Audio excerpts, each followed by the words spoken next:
নমস্কার, আপনারা দেখছেন বঙ্গবার্তা, সবার কাছে সবার কথা। বীরভূমের নব হিমায়তপুর সৎসঙ্গ মিশন সাধনপীঠে শুরু হলো দুদিন ব্যাপী ঠাকুর অনুকূল চন্দ্রের ১৩৭তম আবির্ভাব মহোৎসব।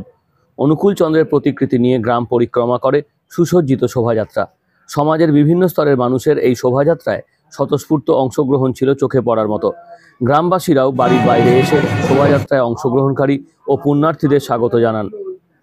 এখন চলে যাব সরাসরি হিমায়তপুরের সেই শোভাযাত্রা ও অনুষ্ঠান স্থলে।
Bureau report, Bangabarta.